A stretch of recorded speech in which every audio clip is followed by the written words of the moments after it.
Okay,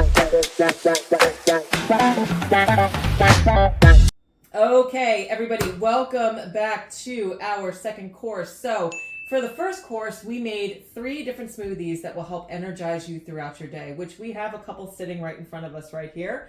Hello.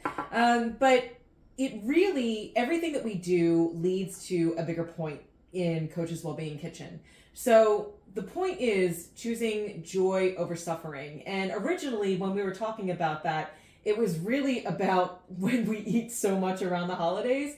But when you look at the concept of choosing joy over suffering, the choices that you make at any given point really do affect the outcome of what happens. So, for instance, I always like to focus on development, and that's in any facet of your life.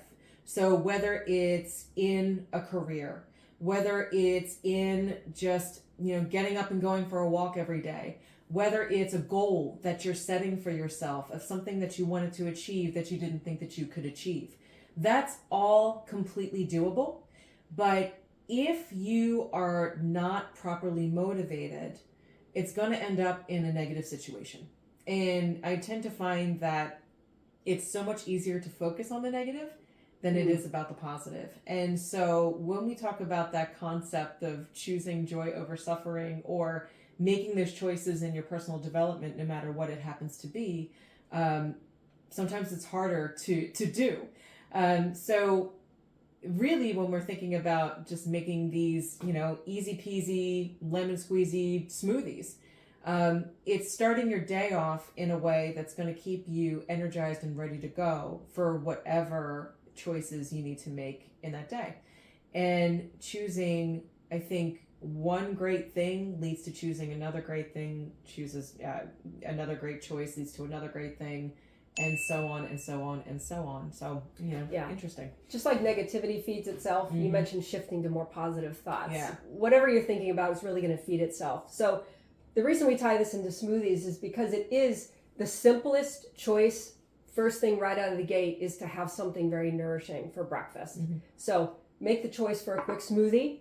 They're fantastic. They're good for you. So you're making the choice right away to start fueled and ready to go. What's the other alternative? Sleeping through your alarm, waking up, being 2 steps behind all day long. Right. So there's a choice there. We can choose in every moment, joy or suffering. It could be in the foods we choose. It could be just choosing to be a step ahead. Right. Doing things in real time or 1 step behind is very, very challenging. Yeah.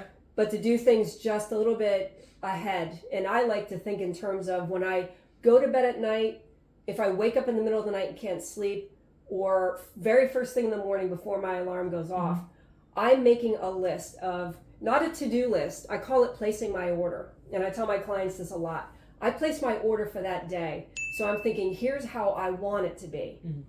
I run through my day. I go through the best possible scenarios, and not in a controlling way where I say, this is what I want to happen. Right. It's kind of like, well, here's what I know I'm doing today, and here is the flow that I want to be in.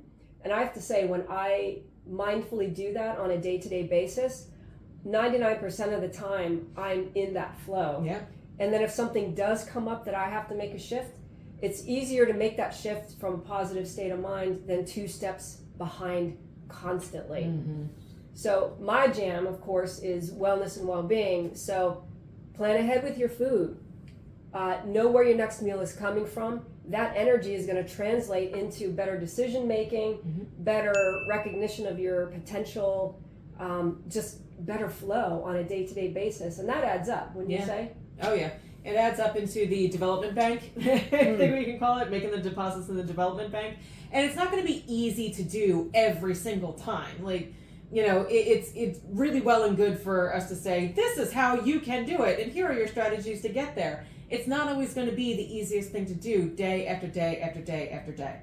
So a couple of strategies that I think that I can definitely recommend when we're looking at putting ourselves in that positive mindset, right? To your point, it's that that focus, and not near, I want this to happen. It's really putting it in the frame of how do you make it happen. Yeah. And it really does start with, you can put it out there, but you also have to do the work to make it happen.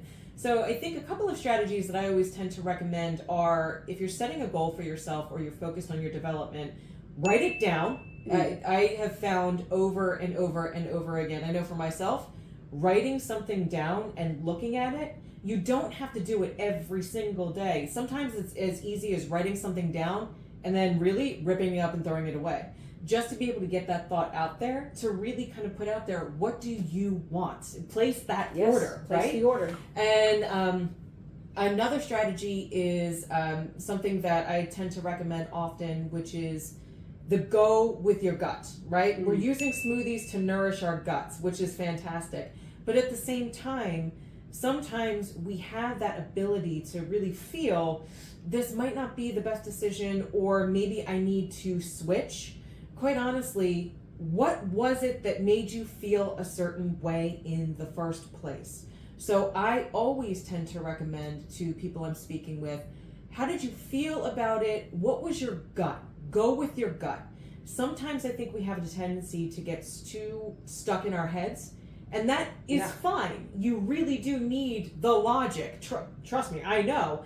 But at the same time, if you're going against what you feel, you're probably going to end up on a path that maybe you don't exactly want to be on. So those would be two of my biggest strategies when you're talking about your development and placing that order, writing it down and going with your gut.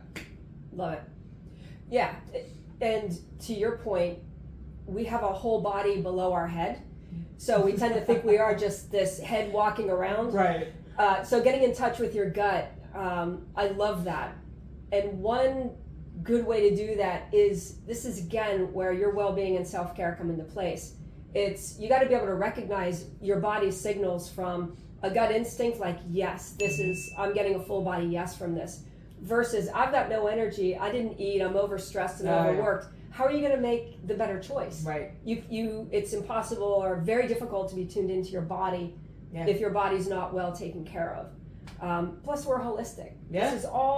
This is all part of one system of being. It all works together. And ideally, we want our job to be part of our, living in our fullest potential, meaning our greatest joy, so that our work really is something that we do versus something that is part of us. It's versus fulfilling. Something that we do. It's fulfilling. Right, exactly. We're meeting our purpose and potential. Yeah.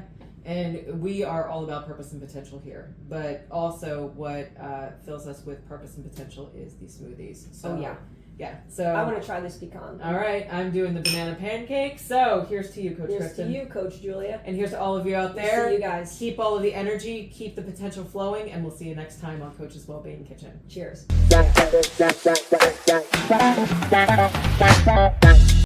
Fantastic. It makes sense and it looks good. Wow. Like most things in life. It makes sense and looks good. We're good to go.